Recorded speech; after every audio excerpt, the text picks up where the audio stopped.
proporcionado para estarmos aqui aprendendo um pouco mais da sua palavra através da ministração do Santo Espírito.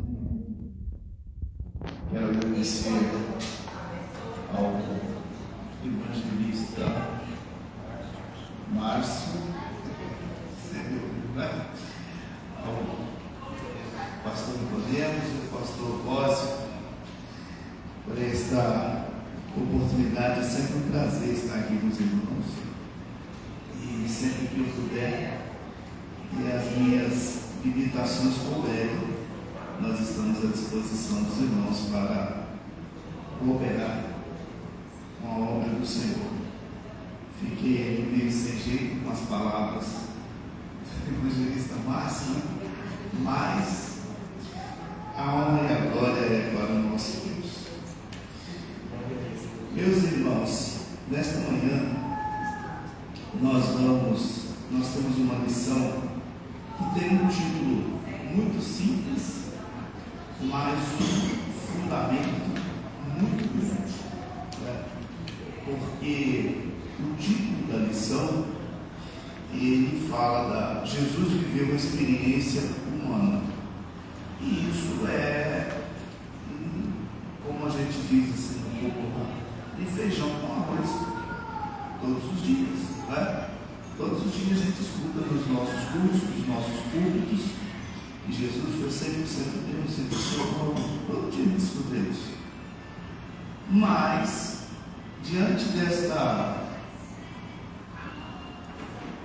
desse segmento que nós temos, nós hoje temos aqui uma lição com algumas particularidades, ou com muitas particularidades, que na verdade nós muitas vezes nos embaraçamos quando somos interrogados assim desse Jesus que nós servimos. Eu já falei aqui, costumo dizer que o crente não pode ser igual ao mineiro. Vou falar do mineiro porque eu sou mineiro, né? E o mineiro tem lá o seu uai. E aí quando eu pergunto ao mineiro o que é o uai, ele responde: o uai é o uai. Né? Mas o crente não deve ser igual ao mineiro. Ele precisa estar pronto para responder a respeito da sua fé. O texto áureo que percorria Jesus toda a Galileia, ensinando as suas sinagogas e pregando o evangelho do reino e curando a todas as enfermidades e moléstia entre o povo.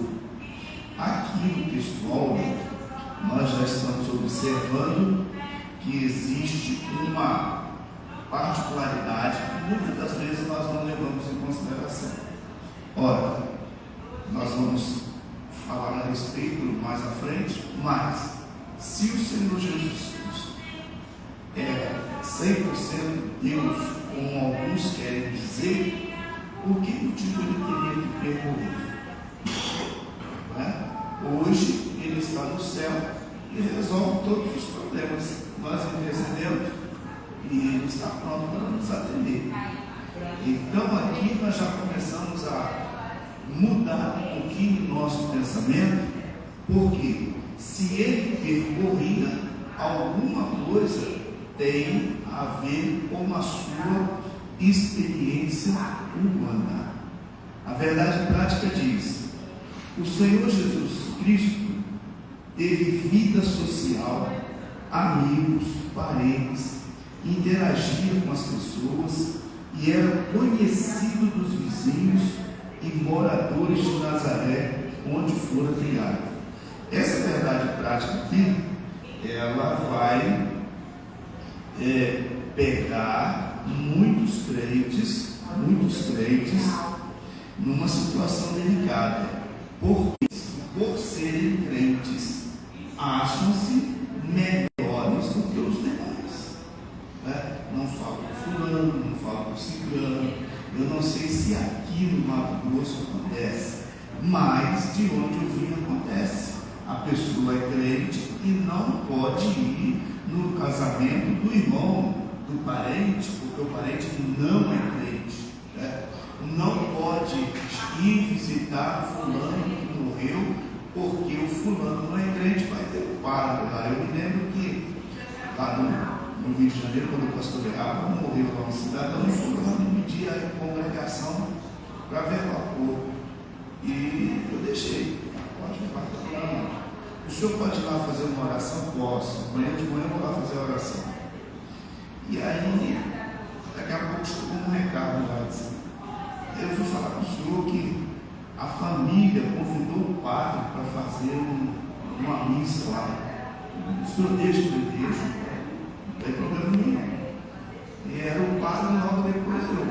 Aí eu fui assistir a missa, o padre fez lá, tudo que ele falou, comentou um pouco. E depois chegou a minha vez, eu peguei Jesus. Eu tinha orado para fazer. Falei de Jesus, o povo falou assim: olha, a palavra do pastor foi muito melhor do que a do padre. Mas e se eu não deixo o padre lá? Então, nós nos comportamos de uma maneira tão absurda em certos casos que parecemos estar excluídos da sociedade. Não falo com ar, não vou em tal lugar, não converso com fulano. Eu trabalho nessa empresa, aquela rodinha lá, só de inferno lá. Eu tenho liberdade para falar aqui, porque tem um irmão que trabalha lá comigo, ele me vê como eu me comporto com os meus colegas, com os meus amigos. Então, aquela rodinha não, porque só tem credo. Se você for procurar só rodinha de crente, você está enganado. Vai ter que pedir a Jesus, o pastor Bosco, na oração mais forte. Pastor Bosco, olha aqui comigo, eu não lugar errado, preciso do céu. Olha ali, olha, você mora no céu. Porque aqui não tem como você escapar disso. E a verdade prática diz o quê? O Senhor Jesus Cristo teve vida social e nós temos que ter. Até porque a Bíblia diz que nós somos luz. E se eu acender um palito de fósforo aqui dentro, qual é a diferença que vai fazer? Nenhuma. Aqui já está claro. Então, luz para brilhar tem que estar no meio das. O problema é que eu não consigo ser luz no meio das trevas. Porque se eu for para o meio das trevas, eu acabo virando treva também. E foi o que aconteceu lá no nosso trabalho. Toda segunda-feira tem um devocional que é dirigido por um católico carismático, seu José. E eu sou um dos pregadores lá. E um dia eu falei para ele: mas seu José, nós temos tanta gente aqui para o senhor convidar, que tem uma porção de pastores que eu conheço, obreiros da minha igreja, inclusive, que é a maior concentração lá. Convida um homem desse aí para ajudar. Aí um dia eu, outro dia o senhor, outro dia o padre. Não, depois começa de novo, eu, o senhor, o padre. Tanta gente aqui para poder pastor convidar, eu já convidei. Falei: por que esse povo não é? Uma coisa é falar, olha o que eu escutei no católico. Uma coisa é falar que é crente, outra coisa é dar testemunho de crente. Falei: então tá bom, Zé. Encerrou a conversa. Entendeu? Então, por que nós não somos às vezes sociais? Por que nós não temos amigos? Por que os parentes, e a gente tem essa contramão, eu não vou na casa do fulano porque ele é crente, ele não gosta da gente, eu não vou.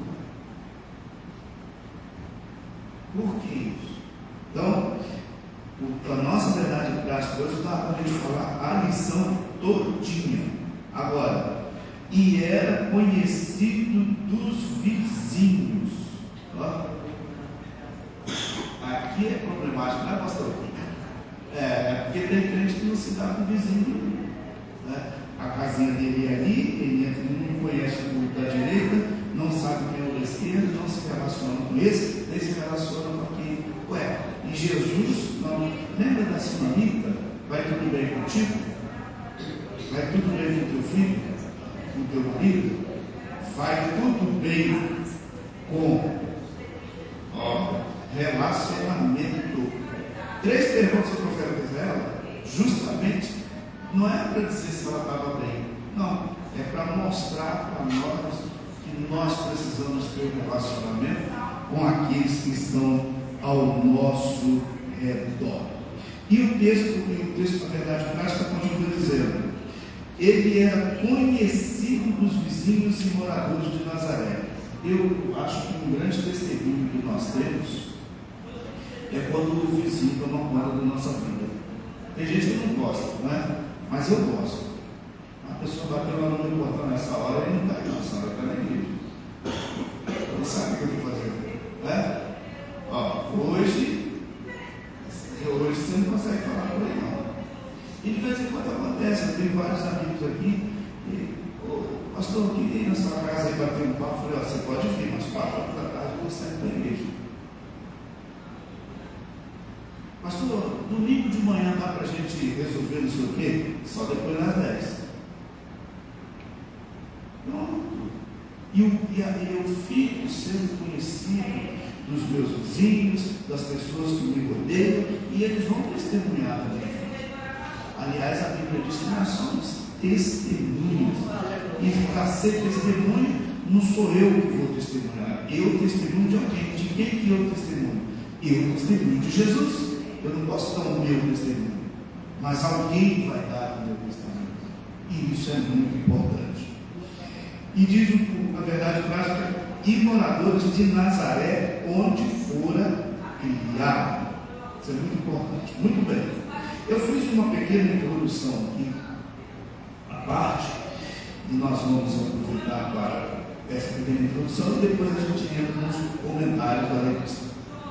O estudo de hoje já foi mencionado nas lições anteriores, só que esse estudo de hoje foi, em cada uma lição, foi um pedacinho, uma parte. Mais sabiamente, o comentarista, o pastor Ezequiel Soares, dedicou esta lição a este específico assunto, já falamos a respeito. A Bíblia revela que, com exceção do pecado, Jesus participou totalmente da natureza humana. Isso aqui é muito interessante, né? Então, lá fora nós vamos encontrar os nossos algozes querendo saber se Jesus foi homem. Então, inclusive tem alguém, depois talvez falemos mais um pouquinho, mas tem alguém que diz que Jesus Cristo gostava de Maria Madalena. Que ela era uma amante dele. E aí nós precisamos saber biblicamente como nos defender dessa situação. Neste contexto, devemos lembrar que a sua concepção foi sobrenatural. A concepção de Jesus foi sobrenatural. Porém, a sua vida aqui na terra foi natural. Então, onde está o sobrenatural? Nas palavras que o anjo disse: descerá sobre ti o Espírito Santo. Então, Jesus foi concebido sobrenaturalmente, mas ao nascer, se tornou um homem tão natural quanto nós.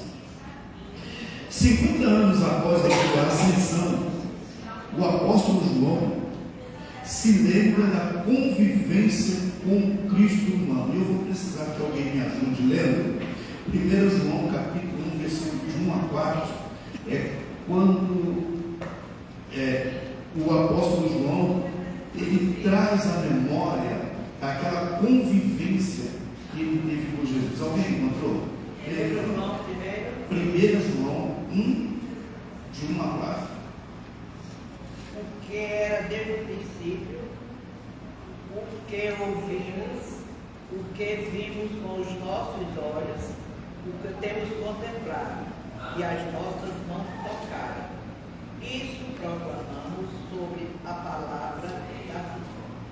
Porque a vida já foi manifesta a nós e a vimos, testificamos dela e vos anunciamos a vida eterna que estava com o Pai e nos foi manifestada. Amém. Só até o 2. Só até o 2? O que vimos e ouvimos, Cristo vos anunciamos para que também tenhais comunhão conosco, e a nossa comunhão está com o Pai e com o seu Filho Jesus Cristo. Essas coisas vos escrevemos para que o vosso gozo se cumpra. Amém. Então observe bem, João faz um relato daquilo que ele escreve no seu evangelho, no capítulo 1. Lá no capítulo 1, no princípio era o verbo era Deus, o verbo era Deus.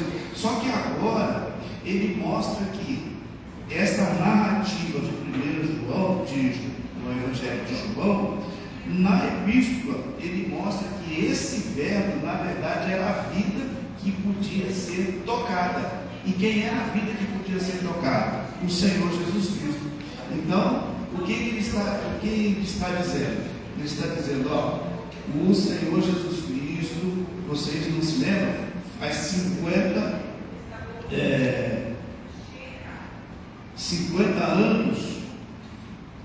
anos que ele se foi, mas eu me lembro disso. Nós tocamos na vida, nós tocamos nele, andamos com ele. Então, ele realmente foi humano como nós. É isso que ele está dizendo para os irmãos. Jesus ficou sujeito às leis do desenvolvimento humano, conforme Lucas narrou. Capítulo 2, verso 52, esse aqui eu acho que você decorre, né? E crescia um menino em graça, em conhecimento e graça diante de todos. Então, observe que aqui nós temos uma narrativa de um crescimento normal. Jesus não foi uma super criança, ele foi normal, né? E crescia. Se ele crescia, é porque ele tem aí um caminho normal. Jesus teve seu desenvolvimento intelectual, emocional e racional naturalmente. E isso não acontece, não chega ao nosso conhecimento depois do nascimento. 700 anos mais ou menos antes de nascer, o profeta Isaías, no capítulo 7, versículos 14 e 15, o profeta Isaías fala que Jesus tem, alguém que possa ler para nós? Isaías capítulo 7, versículos 14 e 15. O profeta Isaías está falando exatamente desse desenvolvimento intelectual, emocional e racional. Então, Jesus não nos é apresentado como um super, não é um super-homem, super criança, nada disso. Ao nascer, ele é apresentado para nós naturalmente. Quem encontrou, por favor, dele? Porquanto mesmo o Senhor vos dará um sinal: eis que a Virgem conceberá e dará à luz um filho, e chamará o seu nome Emanuel. 15. Manteiga e mel comerá, quando ele souber rejeitar o mal e escolher o bem. Viram? Manteiga e mel. Primeiro fala da parte espiritual, foi o anúncio do anjo Gabriel, mas já o versículo 15 está tratando de um desenvolvimento natural. Manteiga e mel comerá. Eu não conheço um anjo com manteiga e mel. Então, estamos tratando aqui de um desenvolvimento natural. Provavelmente de uma família humilde, sua infância em Nazaré foi como de qualquer outro menino judeu de sua época. Aqui eu coloquei provavelmente, porque depois que Jesus Cristo aparece, né? Depois que o texto fala de Jesus Cristo, 12 anos de idade, lá no meio dos doutores, esse texto, esse período ficou oculto, e ele só vai aparecer com 30 anos. A história só vai falar dele com 30 anos. Isso também reforça para nós exatamente esta naturalidade. Eu quero crer, aqui são minhas palavras, e até pelos relatos que nós vamos falar daqui a pouco, ele viveu como uma criança normal, corria, sentava no chão e fazia as coisas, enfim, uma criança normal, porque ele não vai, né, em momento nenhum, apresentar-se para nós como uma super criança. E ele continua dentro da sua normalidade. Jesus não era provido de características especiais que que o caracterizasse como um sobre-humano. Foi educado e conduzido normalmente ao conhecimento da sua missão messiânica. Aí, como é que ele poderia dar aquela resposta à mãe dele, quando ela procura por ele, se ele não tivesse sido ensinado que ele tinha uma missão? Então, nenhuma criança, se você pegar uma criança e não ensinar a criança nada, na verdade vai ter vários transtornos. Ninguém ensinou, ele vai ter vários transtornos. Mas Jesus não teve nenhum transtorno. Quando Maria procura, ele disse: não, eu estou tratando dos negócios do meu pai. Não foi isso que a senhora falou comigo? É mais ou menos isso. Não foi isso que a senhora me ensinou? Então, no decorrer da sua infância, alguma coisa foi ensinada. Tanto que ele foi levado ao templo para poder se apresentar e fazer aquela provinha, né? A provinha, para ver se ele já podia ser emancipado por causa da sua idade, 12, 13 anos. Muito bem. A revelação do seu pleno conhecimento acerca da sua identidade deu-se aos 12 anos, é o que eu falei. Estamos, portanto, na última aula de cristologia dentro dessa proposta apologética. Nós estamos numa matéria apologética, né?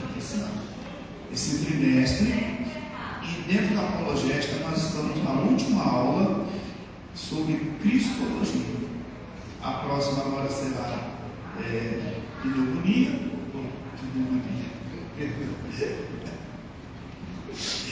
Será a doutrina do Espírito Santo, pneumatologia.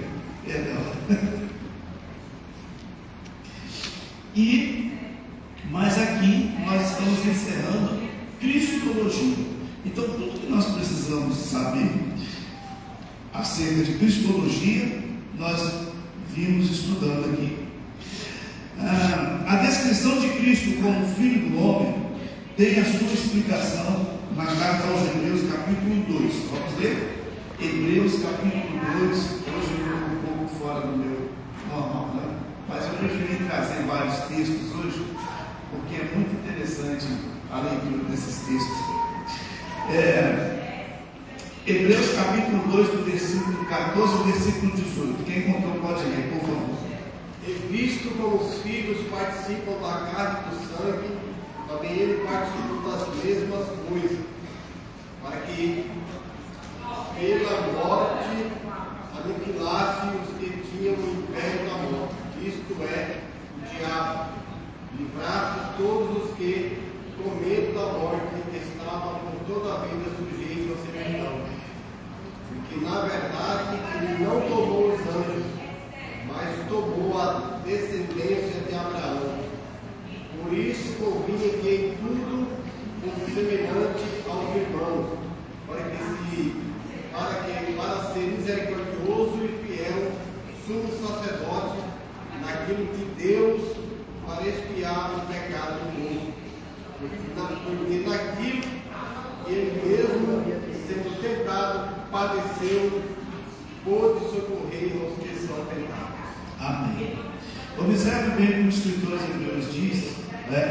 Ele diz: era necessário, nós precisávamos de alguém que passasse pelas mesmas paixões que nós passamos, para que ele pudesse se compadecer de nós com o mesmo sentimento que nós sentimos. É isso que esse texto está dizendo. Então, poderia ter pego-se um anjo? Se Deus quisesse, não é? A gente tem tanta passagem bíblica que fala da intervenção dos anjos com a missão de resolver causas determinadas por Deus. E por que não enviar um anjo para ser o nosso Salvador? Não foi isso que aconteceu com o rei Ezequias? Um anjo livrou toda uma nação. Então não seria difícil, mas não foi isso. O texto está dizendo que Deus providenciou alguém que viesse a ser como nós, padecer as mesmas situações que nós padecemos, para que pudesse usar de misericórdia para conosco. Isso é tão profundo, porque quando eu comecei a aula, eu disse aqui que a gente está acostumado a ouvir falar de Jesus humano, mas olha que profundidade. Ele é misericordioso conosco, porque Ele padeceu como nós padecemos. E é até mais fácil para eu aceitar o sacrifício de Jesus Cristo, entendendo que Ele sente as minhas dores. A palavra misericórdia, ela quer dizer aquele que coloca misericórdia. Então veja bem, quando Jesus diz assim, tenho misericórdia, só para os irmãos entenderem, Ele está dizendo assim, saí de mim, entrei na dor do outro, senti a dor do outro, e como eu posso resolver, eu vou resolver. Isso é misericórdia. Quando Jesus disse, tem compaixão, misericórdia dessa multidão, porque me acompanha. Jesus sabia que eles estavam com fome. E aí ele saiu, Jesus não tem problema nenhum. Ele viveria mais um dia, mais 2 dias, mais não sei quanto tempo, sem comer. Nós entendemos bem isso. Só que ele agora é um ser humano. Então ele sabia o que era fome. Ele disse, eu tenho compaixão dessa multidão, porque nos acompanha desde isso. E nós precisamos dar alguma coisa para comer. Ou seja, ele saiu, Jesus saiu daqui e foi lá. Entrou lá e disse, esse povo está com fome. E eu sei o que é fome. Por eu saber o que é fome, vou providenciar alimento para eles. Então, é bem mais interessante. Sigamos. Então, dessa forma, nós podemos fundamentar nossas bases teológicas sobre a humanidade de Jesus. Nós estudamos as lições anteriores a partir da terceira lição, ou seja, na terceira lição nós falamos sobre a encarnação do Verbo, e com isso nós conseguimos combater o docetismo que nega a veracidade do corpo de Jesus. Na lição de número 4, nós estudamos sobre Deus que é triuno, e aí nós combatemos contra o unicismo. Na lição de número 5, nós estudamos que Jesus é Deus e combatemos contra o arianismo, em especial as testemunhas de Jeová. Na lição número 6, estudamos que o Filho é igual com o Pai, e aí nós combatemos as doutrinas, principalmente o islamismo e outras que dizem que o Filho é inferior ao Pai, né? Nós estudamos isso aqui. E na lição de número 7, nós estudamos as naturezas humanas e divinas de Jesus.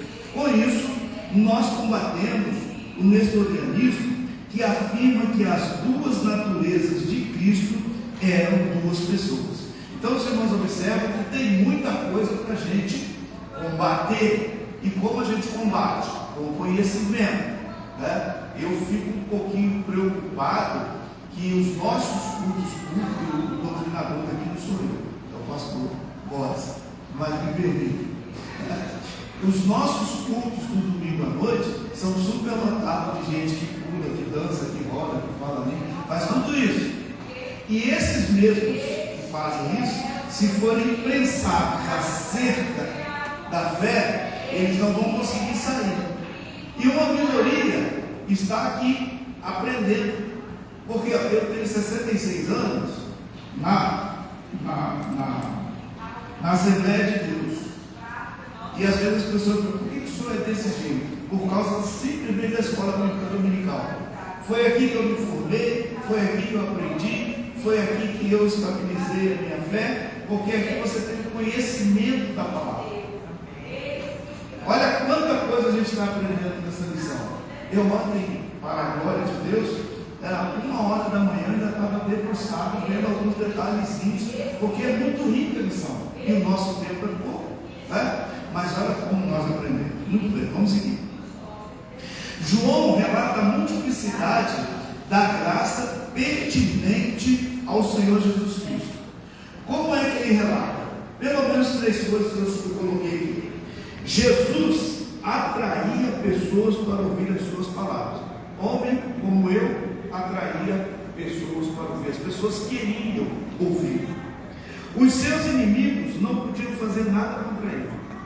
Lembra daquele episódio que está escrito aqui nesse texto, João capítulo 7, né? Aquele episódio que os herodianos falam, vai lá e traga ele. Foi isso que eles, a ordem que eles receberam, vai lá e traga. Eles foram lá, Jesus está falando isso. Voltaram, mas fomos lá. Ele estava lá. E pelo trouxeram. Nunca ouvimos ninguém falar como esse homem. Aleluia. A docilidade, gentileza e a sua intrepidez fazia aflorar uma empatia, dedicando a todos um amor incondicional. Ou seja, o amor de Jesus, através da sua forma de ser, era incondicional. Da mesma forma que ele atendia o pobre que estava na sarjeta, ele atendia o grande. Né? Ele parou, foi chamado para atender a filha de Jairo, príncipe da sinagoga. Era um homem grande, e ele foi.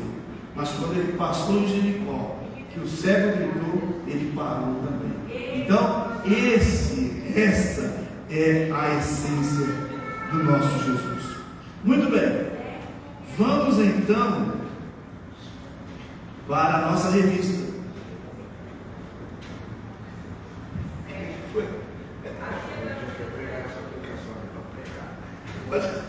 Fica à vontade.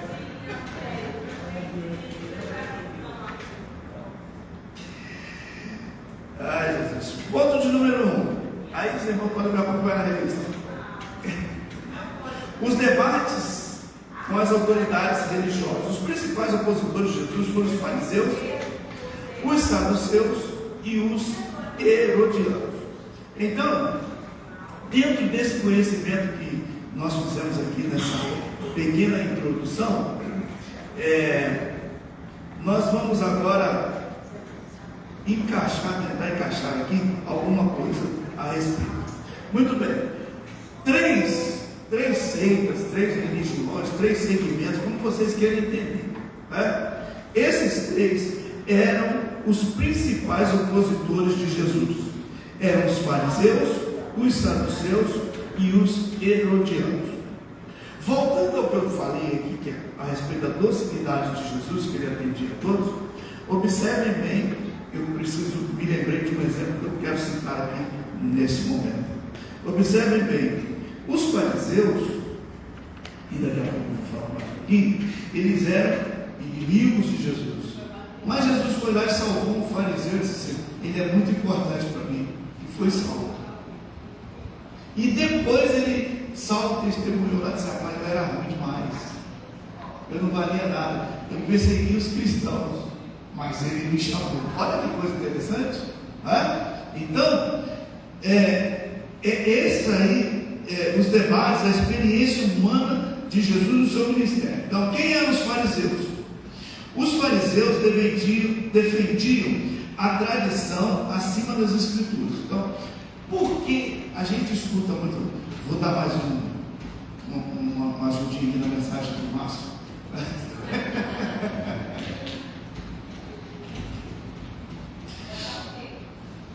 Quem eram os fariseus? Eu sempre falei de Saulo e vou continuar falando dele.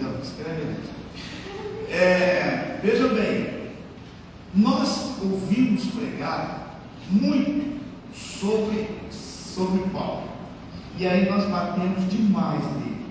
Tadinho, ele é pequenininho, magrinho, e a gente ainda bate nele, né? Assim, pastor, né? Que ele não valia nada. Não é isso. O conceito bíblico não é isso. Quem era Saulo? Deixa eu falar uma coisa aqui para os irmãos. Lembra da chamada de Jesus, quando Jesus chamou Mateus? Ele chamou Mateus porque conhecia Mateus. sabia quem era Mateus. E Saulo não foi diferente, ele sabia quem era Saulo. Qual era o problema de Saulo? Ele aprendeu e era zeloso.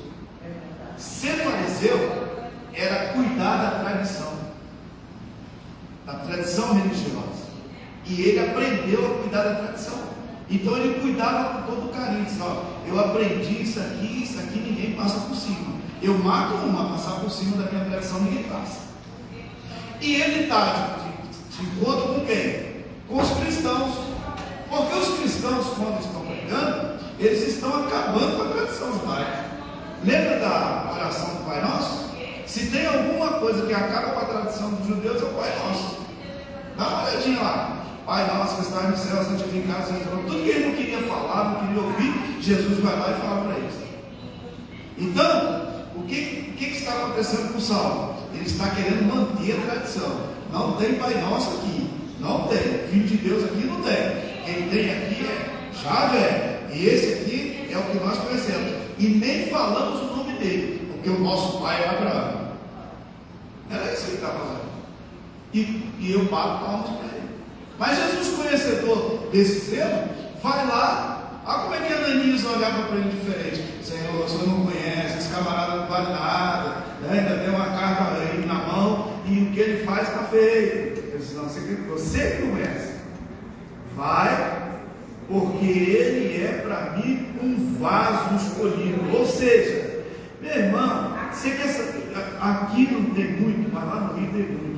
Você vai lá no centro espírita, pega o chefe do centro espírita, prega para ele aceita Jesus, ele se torna o melhor crente. Ele é melhor crente do que o filho do crente. E a gente não quer entender essa misericórdia da parte de Deus. O problema é esse. A gente não quer aceitar isso. Ah, mas o camarada era vagabundo, não sei o que. Tem um irmão da nossa igreja aqui, congrega lá no Vida Nova, outro dia ele postou o antes e o depois. Eu fiquei paralisado e agradecendo a Deus pelo que Deus faz. Os irmãos talvez também do grupo aí, eu tenho visto, ele teve coragem de postar aquilo. E eu falei, meu Deus, como é que são as coisas? Então, vamos voltar aqui para a lição, porque senão eu acabo pregando, né? Eu não sou nem pregador, mas vamos lá. O que eles defendiam? A tradição e a separação do Estado e religião. O Estado é Estado, religião é religião. Esses eram os fariseus. O apóstolo Paulo, ele faz uma declaração, está aqui na nossa lição, né, que ele pertencia ao grupo dos fariseus antes da sua conversão. E explica que os fariseus eram muito severos naquilo que eles se propunham a fazer. Depois nós temos os saduceus. Os saduceus eram um cargo mais específico. Eram aqueles que tinham cargo do sacerdócio, né? Dos saduceus e dos sumos sacerdotes, isso desde o tempo de Salomão. E eles alegavam que só aceitavam o que? O Pentateuco. Não adianta ter mais livro na Bíblia para nós que nós não queremos. No nosso caso é só o Pentateuco. Né? Vamos ver se eu lembro. Se eu não lembrar, tem muita gente que lembra. Gênesis, Êxodo, Levítico, Números e Deuteronômio. Não é isso? Esses livros. Então os saduceus, eles se baseavam nisso. E os herodianos. Quem eram os herodianos? Os herodianos, eles eram, sabe aquela pessoa que não faz nada e acha que faz tudo? Esse era o tipo de herodiano. Era um marqueteiro. Eles gostavam de aproveitar uma oportunidade para aparecer. E quando eles aproveitavam a oportunidade, eles queriam apenas defender o nome de Herodes. Por quê? Se quem defende o nome do Herodes, leva o nome do Herodes. Então ele queria um sistema herodiano. Então eles queriam apenas fazer isso. E o propósito deles, qual era? Matar Jesus. Por que eles queriam matar? Mas eles não matariam Jesus. Tanto é que não foram os herodianos que mataram Jesus. Eles apenas incentivavam o povo. Porque se matasse Jesus, Herodes continuava em alta. Só que não conseguiram matar Jesus, e o nome que nós glorificamos hoje é o nome do Senhor Jesus. Aleluia.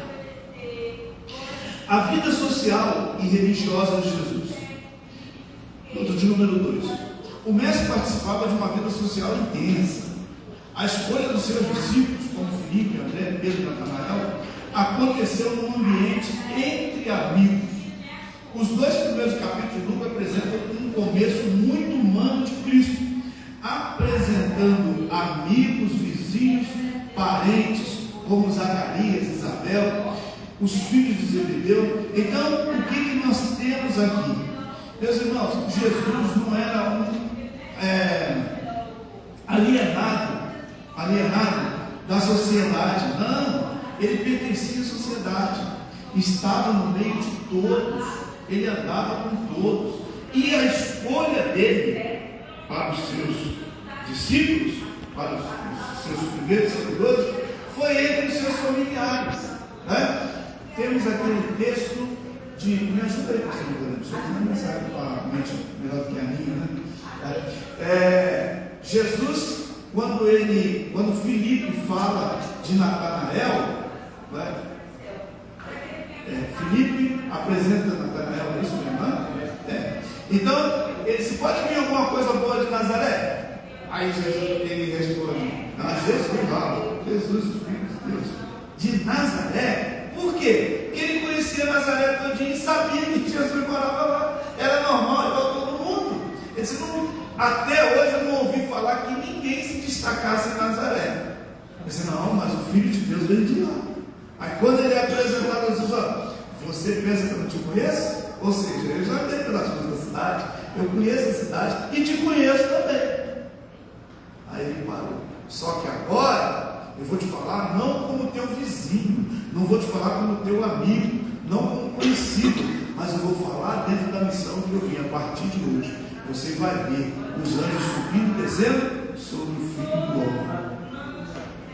Glória a Deus, aleluia, glória a Deus, maravilha do céu. Então, Jesus era, sim, quem não tem que seguir o roteiro, senão não ia parar para a pena agora. Jesus, ele era sim social. Irmãos, a melhor forma da gente ganhar a pessoa para Jesus é você ser social. Mas eu vou usar uma expressão de guerra que eu aprendi quando estava no exército. A melhor maneira de você ganhar o inimigo não é se afastando dele, é se aproximando dele. Eu trabalhei na minha vida militar numa sessão de reconhecimento. A gente era o primeiro que ia lá para o primeiro.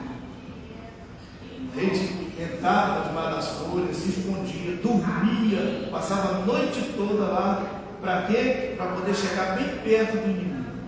Aí quando chegava perto do inimigo, a gente sabia a hora que ele levantava, a hora que ele deitava, o que ele comia, o que ele fazia, e passava essa informação todinha para a linha de fogo, que ainda estava no quartel. Né? Passava a informação para a linha de fogo, nós estamos aqui, eles fazem isso, os costumes deles assim, tal hora assim, vocês vão pegar eles dessa forma, e a gente saía de novo. Passava essa informação para a linha de fogo fazia o levantamento, quando o tiro batia no meio dele lá. Estão me entendendo? Então não adianta o crente querer ser melhor do que ninguém. Se você quer ganhar alguém para Jesus, você não pode se afastar dele, você tem que se aproximar dele. E este foi o exemplo do mestre. Comia com os pecadores, andava com os pecadores, entrava na casa dos pecadores, vivia no meio de todo mundo lá. Aí, cara, ainda diz que é Jesus. Ah lá, comendo com o pecador, se ele soubesse quem é esse homem, nem na casa dele entrava. Está tranquilo, hoje veio a salvação nesta casa, porque este também é filho de Abraão. Glória a Deus. Amém. Ponto de número 3. Jesus, características próprias do ser humano. Jesus nasceu de uma mulher, embora gerado sob a ação sobrenatural do Espírito Santo, seu nascimento, contudo, foi normal e comum como de qualquer bebê. Ele sofreu, chorou e sentiu angústia, sentiu sono, sentiu fome, e vamos resumir aqui: tudo que nós sentimos, ele sentiu. E eu já falei, vou só perguntar aos irmãos, por que ele passou por tudo isso? Para que ele pudesse se compadecer de nós. É que a gente não para pensar, mas quantas vezes nós somos ingratos a Deus. E mesmo assim ele não nos abandona.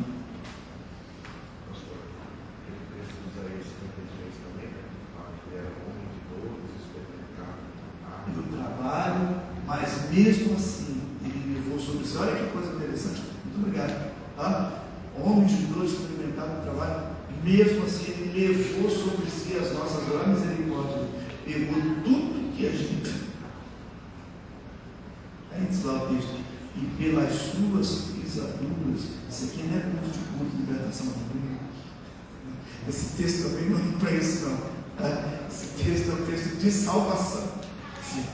Pelas suas pisaduras nós fomos sarados. E o sarado aqui não é dor de cabeça, não é dor de barriga, não. É alma. Aleluia. Glória a Deus. Seguimos. Ainda como homem, ele dependia tanto da oração como também do Espírito Santo. Isso aqui me chama muita atenção, porque na minha ótica, Jesus não precisava orar. Não é, pastor? Pastor Boas? Para quê? Não é verdade? Mas como homem, ele dependia. E oração intensa, porque lá no Getsemane, a oração que ele fez, eu tenho certeza que nenhum de nós nunca fizemos. Até porque ele tinha que ser dar o exemplo, né, da oração. Exemplo da oração. E aí ele disse assim: Pai, se possível, passa de mim este cálice sem que eu beba. Observe que nessa palavra nós temos Jesus nas suas duas características: homem e Deus. Porque ele sabia que ele ia ressuscitar, mas ele sabia também que ele veio para morrer. Aleluia. A característica humana diz assim: eu não vou aguentar. A característica divina diz assim: todavia seja feita a tua vontade. Ou seja, eu vim para morrer, mas está pesado. Mas eu tenho que morrer.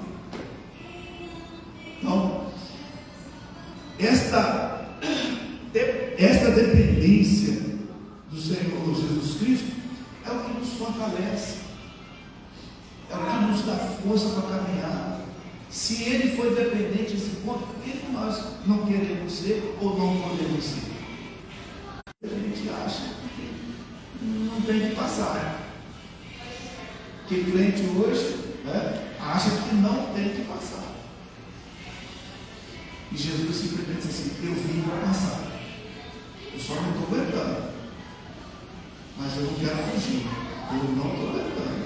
Se der para sair, tudo bem. Mas se não der, prevaleça a sua vontade. Heresias que negam a humanidade de Jesus. Ponto de número 2. Até que horas?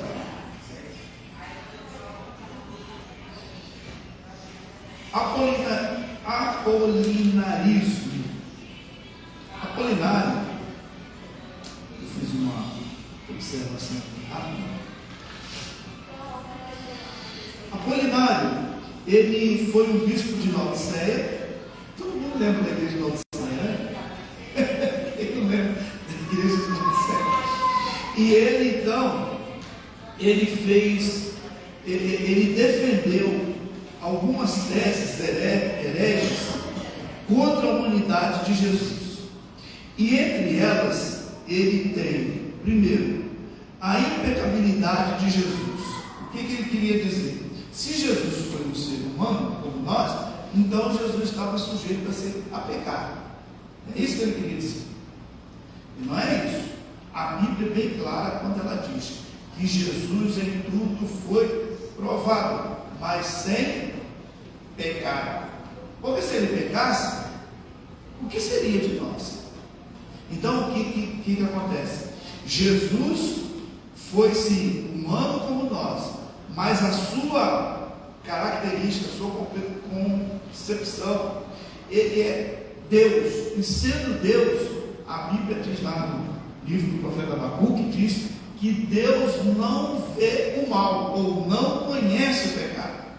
Então, não dá para a gente abrir mão desta realidade.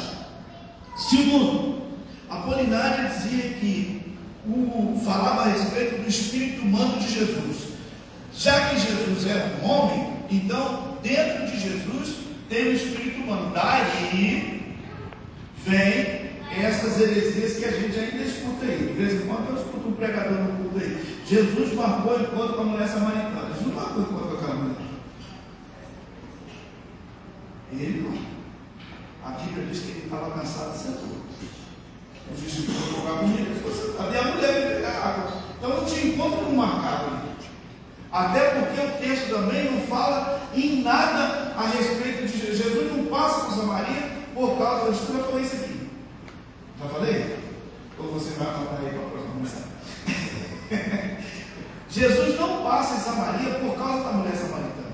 Isso é um grande erro que a gente. Ele não passa para a mulher. O que aconteceu com a mulher samaritana acontece com a gente hoje. É só você pregar, o Espírito Santo convenceu o homem, ele aceita Jesus. Foi isso que Jesus fez. Ele pregou para a mulher se convenceu, ela se convenceu e disse assim: então você é o Messias. Olha o convencimento. Não foi Jesus que marcou o corpo, não. Jesus passou ali por um outro motivo muito mais excelente. Qual foi o outro motivo? Ele precisava dar uma lição para os discípulos.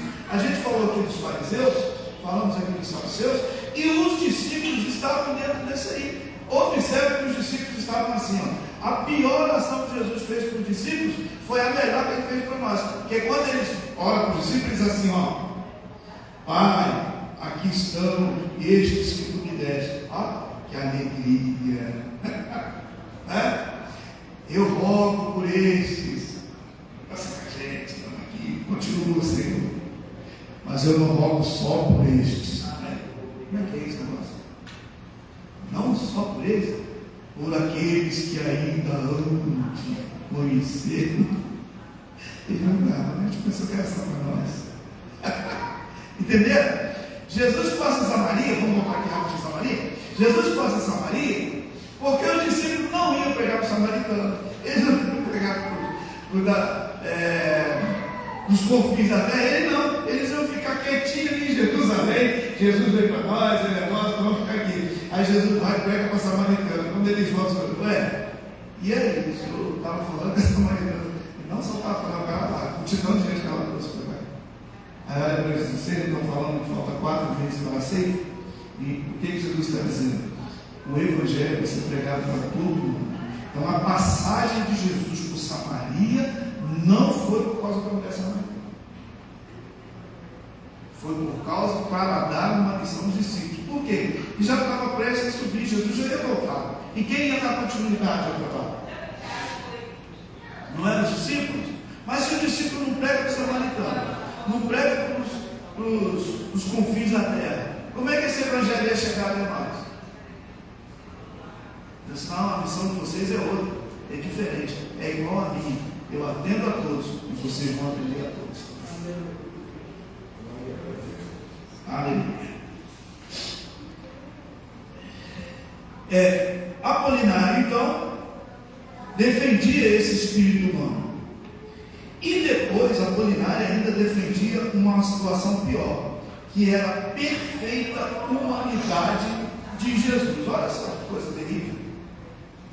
Não, de jeito nenhum. Ele defendia que Jesus não tinha nada, essa perfeita aqui, ele defendia que Jesus não tinha nada com Deus, ou nada de espiritual. Ele era simplesmente humano. Já que ele estava aqui na terra, nasceu de uma mulher, Então, ele é perfeitamente humano. Não é nada disso. E aí, então, é a primeira heresia que nós temos que refutar. Qual é a reação da igreja? A reação da igreja está no texto que nós lemos de Hebreus e em outros vários textos que a Bíblia tem, que fala do corpo físico de Cristo, mas fala da alma e do espírito. Então vejam bem, em toda a trajetória de Jesus, nós temos a alma, né, e temos o espírito. Eu estou falando da parte humana e da parte espiritual. Como alma, Jesus é um ser humano. Por quê? Porque é na alma que está a sede de todos os sentimentos. É a alma que faz a gente chorar, sorrir, andar, cansar. É a alma que faz isso. Então, essa é a parte humana. Mas tem um versículo que a gente cita muito nas nossas pregações, a carne é fraca, mas o espírito está pronto. Não é assim que a gente fala? Então, veja bem, a parte da... Aí, na verdade, não seria a carne. O que é carne para ela? É pó e vai voltar para o pó. É alma. Então, a alma é fraca. Por que a alma é fraca? Porque a alma é que tem todos esses problemas que nós vivemos aí. Que eu não vou ficar detalhando, porque a Vara já está cobrando. Né? Mas o espírito é forte. Então, o Senhor Jesus Cristo, como alma, ele foi igual a nós. Mas como espírito, não vou falar que ele é Deus. Os irmãos entenderam? Alguma dúvida? Quando o pessoal ficar quieto assim, pastor, eu penso que o professor é muito bom, muito bom.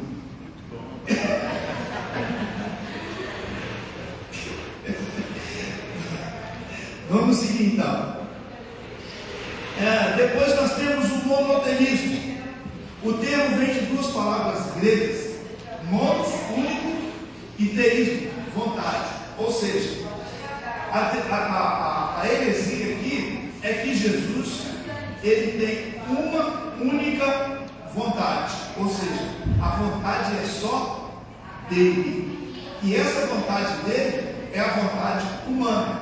Só que a Bíblia deixa bem claro que o Senhor Jesus Cristo tem a vontade dele em subordinação à vontade do Pai.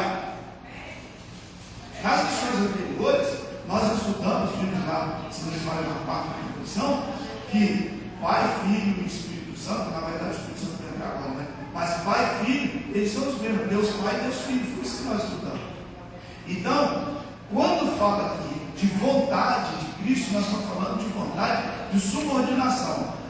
O escritor, se não me falha a memória, o apóstolo Paulo escreveu que ele não teve por usurpação, aniquilou-se. Esse aniquilou-se aí, ele desceu para submeter-se à vontade do Pai. Lembra da oração que ele fez lá no túmulo de Lázaro? Como foi que ele disse? Pai, eu sei que sempre tu me ouves, ou seja, nós estamos no mesmo espaço, nós temos a mesmo patamar, mas eu disse isso, aí ele já desceu, por causa dessa multidão. Ou seja, eu quero mostrar para eles que eu sou subordinado à sua vontade. Então, precisamos ter cuidado, porque com certeza alguém vai dizer que Jesus é o filho inferior, Jesus é inferior a Deus porque ele é filho, porque ele foi homem e que ele tem uma vontade. Mas não é isso. A vontade do filho é apenas em subordinação, ou seja, ele está debaixo da vontade de Deus enquanto homem. É aquele texto que quando é que vai acontecer isso? A volta, a minha volta, nem os anjos, ninguém sabe, mas unicamente meu Pai. Será que Jesus sabe que ele vai voltar? Só que essa resposta, ele estava aqui. Estando aqui, ele mostra a subordinação. Por que vocês estão querendo? Lembra lá no capítulo 1 de Atos dos Apóstolos? vai ser nesse tempo. Não vos pertence conhecer o que o Pai, olha aí, ele está dizendo o quê? Que eu também, enquanto estou aqui, eu sou submisso. Então, que o Pai reservou para a sua exclusiva autoridade. Aleluia, maravilha. Que lição gostosa, vamos terminar com isso aqui. Como essas heresias se apresentam nos dias atuais? Por favor, leia para mim Mateus capítulo 4, versículos 23 e 25 a 25.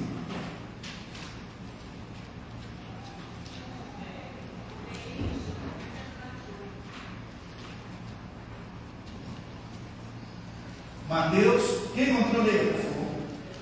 Mateus capítulo 4, versículos de 23 a 25. Percorria Jesus toda a Galileia, ensinando nas sinagogas, pregando o evangelho do reino, curando todas as enfermidades, e moléstia e povo. E a sua fama correu por toda a Síria, e trazia-lhe todos os que padeciam, cometidos de várias enfermidades e tormentos. E os endemoniados, os lunáticos, os paralíticos, e eles os curavam.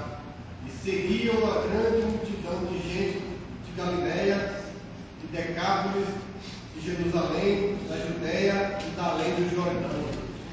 Então, como essas heresias se apresentam nos dias atuais? Queridos, quando você lê o texto sagrado, o que nós vamos observar? Que Jesus andou sim, mas ele andou por um espaço limitado. Mas todo mundo dizendo, por um espaço limitado. Ele só teve condições de andar por ele. Porém, os hereges hoje, eles querem dizer o quê? Como muita coisa não chegou ao nosso conhecimento, e o apóstolo João disse, se tudo que ele fez tivesse sido escrito, não tinha livro que cabia. Não é isso? Então, muita coisa não chegou ao nosso conhecimento. O que os hereges fazem para justificar as suas heresias? Eles começam a ocultar o Senhor Jesus. Observe que esse negócio de ocultar Jesus é antigo, né? Então eles querem ocultar como? Aí os mormons, por exemplo, dizem que Jesus esteve visitando a América, ou seja, ele saiu da Palestina e foi visitar a América. Fazer o que na América? Né? Eles não sabem, mas eles dizem isso. Nós temos o movimento da nova era, que apresenta um Jesus inclusivo. Eu, como já tenho uns dias que nós, né, pastor? Temos uns dias que nós estamos militando na obra de Deus. Esse movimento de inclusividade que nós estamos vivendo agora, isso não começou agora. Isso já tem muitos anos esse negócio está andando aí. Desde quando ele entrou, quando começou a nova era, já entrou esse movimento de inclusão. E nós hoje, ele simplesmente hoje está mais fortalecido. Mas a igreja do Senhor Jesus Cristo precisa ter conhecimento para estar fortalecida também, mais do que eles até, para poder combater isso. Porque senão vai entrar nas nossas igrejas. Eles já vêm há anos trabalhando nisso para ver se consegue. Há muitos anos. Isso já começa lá no papado, essas coisas todas, e vem. Hoje está aqui. Aí nós temos Igreja Evangélica Assembleia de Deus Inclusiva. E aí? Fazer o quê? Aí levanta meia dúzia de gente e fala que se a igreja não abrir as portas para os transgêneros, para não sei o que, ela vai ser fechada. Não vai ser fechada nunca. A igreja só vai fechar as portas depois que nós saímos daqui e estivermos agora. Finalizando então, a nossa conclusão. É nosso compromisso seguir o exemplo de Jesus no relacionamento com as pessoas. É importante que nunca nos esqueçamos dos pontos essenciais da presente lição sobre a verdadeira identidade do Senhor Jesus. Ele é o Deus verdadeiro em toda a sua plenitude, igual ao Pai, e como homem em toda a sua plenitude viveu e andou entre nós como seres humanos. Queridos, que o Senhor nos ajude, que Ele nos conceda a graça, que nós possamos entender, compreender e viver a nossa vida seguindo os exemplos e os passos do nosso Jesus. Amém.